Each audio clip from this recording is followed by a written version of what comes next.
I've been a car sharing host for going on 7 years. I have over 4,000 trips on the Turo platform, and because of this, I have learned a lot about what works and what doesn't work whenever you're starting and scaling your own car sharing fleet. And so in today's video, I'm going to be walking you through the top 10 secret Turo tips and tricks that will help you not only make more money, but also help you run your car sharing fleet more efficiently. Now, before we dive in, I do want to let you guys know that just a week ago, we announced the second version of the Sharing Masterclass. This is a completely updated and revamped version, and I am so incredibly proud of the final product of the course. This course teaches you every single thing you need to know about starting and scaling a car sharing fleet with the exact same business model that I've used in order to grow my fleet into a 6-figure business. In the course, we teach you everything that you need to know from how to find and how to buy the right cars, how to navigate things like Turo customer support, damage claims, and communications with the guest, as well as how to ensure that your cars are well maintained and being fully utilized as much as possible. And of course, we talk about so many of the questions that I get asked on a daily basis, like how does insurance work? Should you or should you not get an LLC? And of course, what happens if your car is totaled? We cover this and more in the Car Sharing Masterclass, and if you want to learn how to start your own car sharing fleet, this is the perfect course for you. When you sign up for the course, not only do you get access to hours worth of course content, but you'll also be invited to our private Discord group and our private monthly Zoom calls. Now, if you're interested in checking out the Car Sharing Masterclass, you can check out the link down in the description below. Now, back to the video. Now, I have dozens of videos talking about how to automate your fleet, how to improve your car sharing business, how to make your life easier as a car sharing host. And so in this video, I don't want to talk about any of these cookie cutter things that I've talked about dozens of times before. Things like remote key exchanges, automated messaging, lockboxes, these are all things that I think are incredibly important and incredibly helpful to running a successful car sharing fleet, but they're not going to be things that I'm going to talk about in this video specifically just because I've talked about them dozens of times over. Instead, whenever I was sitting down to script and write this video, I really asked myself the question of what has made my life easier or what has made me more money over the years. And those are really the two questions that I kept in mind whenever I was trying to figure out what the best Turo tips, tricks, and secrets are for a successful car sharing fleet. And these 10 are what I came up with. So number 1 is snoozing a car that a guest has been extending day after day or week after week. This can be a huge lifesaver in facilitating long-term rentals. Now, let me give you an example to better explain this. I have a car of mine, my 2014 Toyota Yaris, that has been on an extended rental since June of this year, so about 2 months. This renter is extending every single day for 1 day. So her rental is set to return at 8:30 in the morning, and every night around 11 p.m., she extends that rental so that it ends the next day. She's been doing this in 1-day increments for about 2 months. Whenever you have these types of guests that you know are going to keep extending your rental for a few days at a time or a few weeks at a time, it's a really great idea to snooze your cars. That way that car won't get booked out by an upcoming guest, but it allows for your current guest to continue extending. If I kept this Toyota Yaris active on the Turo platform while this current guest was extending it day after day, I can almost with 100% certainty guarantee you that this guest wouldn't have been able to extend for 2 months straight because at some point in time, this car would have been booked out by another guest, forcing my current guest to return the car. But by snoozing the car, it prevents anybody else from renting it, but it continues to allow the current guest to extend. This is an excellent way to really encourage long-term rentals and, of course, to minimize your own work. At any given time, I probably have about 20 to 30% of my fleet out on extended rentals that are extended in this exact same manner. And this is something that I welcome with open arms because it is such low effort money. Number 2 is getting cheaper insurance. Now, I insure my cars through ABI Period X, and because of the fact that I have low-end economy cars and because I only use them for Turo and I never ever drive them for personal use, I only have liability on my cars. I do not have comprehensive insurance. Now, this is the insurance minimum in my state, the state of Texas, and insurance rules and regulations do differ a bit state by state, so I encourage you to become well-versed in what your own state requires. But by having liability only on my fleet, I'm able to save a lot of money, and for my entire fleet, it only costs about $54 per car. Now, obviously, what type of insurance that you're going to get for your fleet is going to be dictated by where you live, what type of cars you have, the experience that you have in fixing cars, as well as your own budget. But I have found that for my fleet, getting liability only is the best bet. But of course, there is an inherent risk with this, and you will want to weigh out the pros and the cons. Number 3 is retaliatory reviews. Now, if you are somebody who's an experienced car sharing host, or if you've spent any length of time on Turo, you probably are aware of this, but if you're brand new to car sharing, then you may not be. And this is very important. Reviews are extremely important for car sharing hosts, so you'll want to be keeping a constant pulse on your reviews, how you're doing, how many 5 stars you're getting, and if and when you get a 1 star or a 2 star. Truthfully, anything below a 5 star isn't great. And the great thing about Turo is that they have a rule that if a guest leaves you a bad review that's retaliatory in nature, you can actually get that removed. So for example, if you have a guest that returns your car, everything seems fine, but you notice that they didn't fill up the gas tank, so you head to the gas station, you fill it up, and you request reimbursement, and as a result, they give you a 2 star and they mention in their review that they were charged for a convenience fee for the gas, you can actually submit that to Turo and get that review removed. We do this all the time because it is pretty normal for guests to leave us retaliatory reviews for things like mileage charges, gas charges, and smoking. This is why staying on top of taking pre- and post-trip photos and staying on top of your reimbursements is incredibly important, because the only way that you are going to be able to prove that a review is retaliatory is if you have the photos to prove it. So making sure that all of the required documentation is submitted to Turo within a timely manner is going to be crucial. On that same topic is the topic of 5-star reviews. Now, this is incredibly important. Having 5 stars is really the key to your longevity on Turo.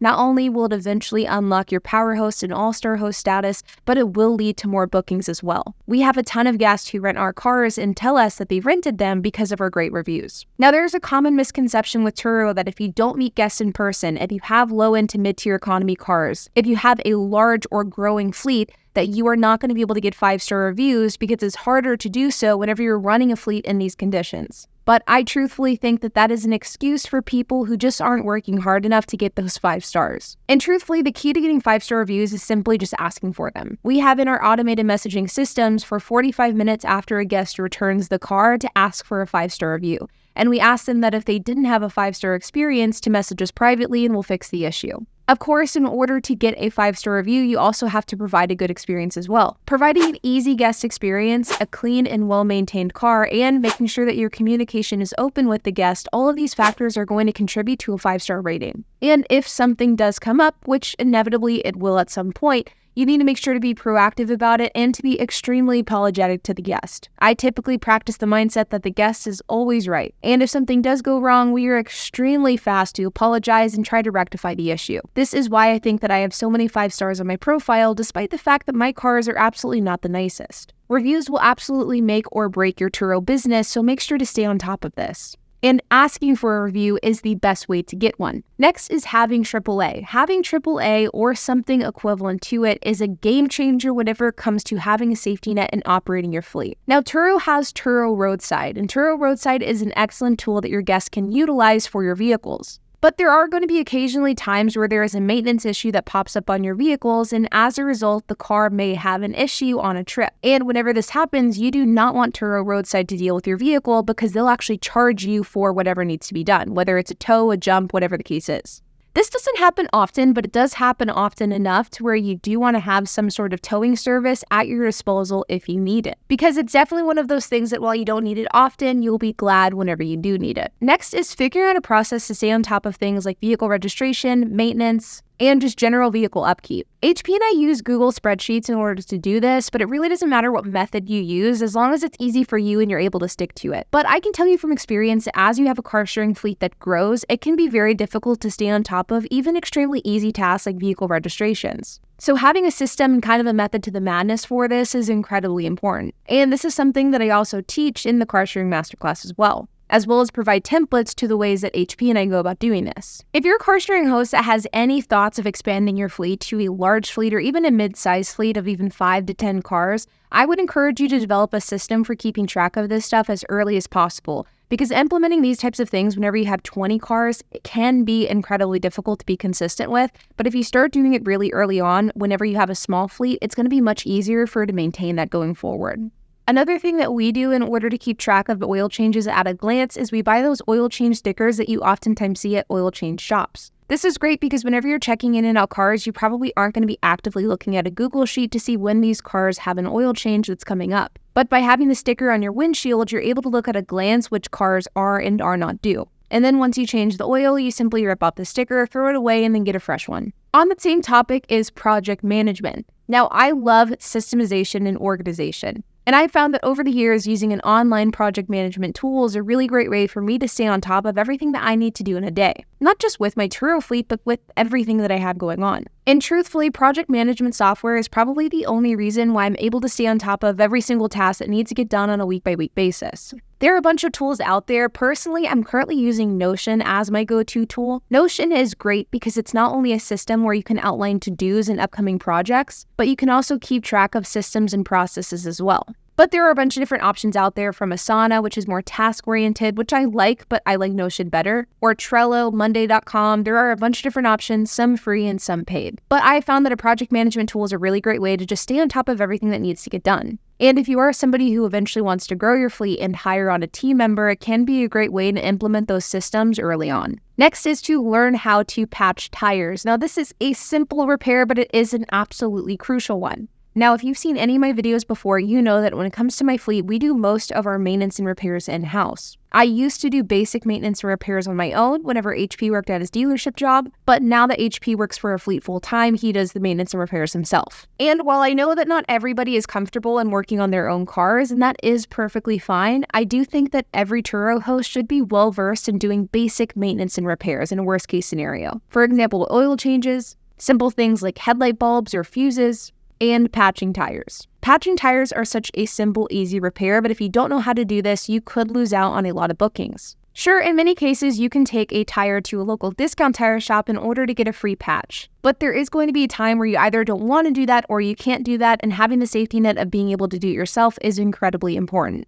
I'm a big proponent of learning how to do basic maintenance on your Turo cars when needed, but learning how to patch your tires is something that will not only make your life easier, but it will ensure that you make more money as well. And it's super simple. I know it sounds intimidating, but it is extremely easy. Next is trackers. Now, I'm not going to drive home the fact that you should get a tracker because this is something that's relatively common knowledge in the world of Turo, but I do have a couple of things to talk about with trackers that you may or may not already know. Number one is AirTags are not trackers. Do not use these for your fleet. They're an inappropriate tracking tool and they just aren't effective. Instead, what I would recommend getting is a OBD2 port tracker. And whenever it comes to the tips and tricks in this video, my tip and trick is for you is that if you're wanting to get an OBD2 port tracker and you want that tracker to be discreet, what we would recommend doing is simply taking the OBD2 port housing out of the dashboard. That way you can actually plug the tracker into the OBD2 port, and then you can hide the port and the tracker in the dash. This makes it so that the tracker is much more discreet. It isn't visible at all, and if a guest is wanting to unplug the tracker, they would really have to be looking and searching for it in order to find it. We've been using trackers for quite a while now. We've done this with all of our cars, and we've never had one unplugged. So if you're somebody who's wanting to find a tracker on a budget and you don't want to pay for the hardwired ones, you can go this route, and it's a really great option. And last but certainly not least is Power Host Status Matters. Now with Turo, you have two different statuses. You have All-Star Host Status and Power Host Status. All-Star Host Status is a good status to reach, but it is nothing compared to Power Host Status. Whenever you are a Power Host, you get access to a slew of benefits, including a designated customer support line, benefits for damage claims, and a designated Power Host support rep. For example, just yesterday, I had about an hour-long conversation with my Power Host rep who gave me a bunch of valuable insight into which types of cars I should be looking to buy. This is invaluable information. And the customer support line that you get access to is so much better than standard customer support. Like if I have to deal with standard customer support, it typically can take anywhere between 15 to 20 minutes to get my issue resolved. But if I'm dealing with Power Host support, it typically gets resolved in a matter of a few minutes. And so if you are somebody who sees yourself staying on Turo for any significant length of time, I encourage you to try to reach Power Host status. Now, there are some big milestones that you have to reach in order to get there, including having 4 cars. But truthfully, if I was somebody who was joining Turo for the first time, and I had the option to buy one $30,000 car or buy 4 cars totaling a $30,000 value, I would choose the 4 cars almost purely just to reach Power Host status. This is something that is well worth the investment because your experience with Turo will be so much better if you are a Power Host versus if you aren't one.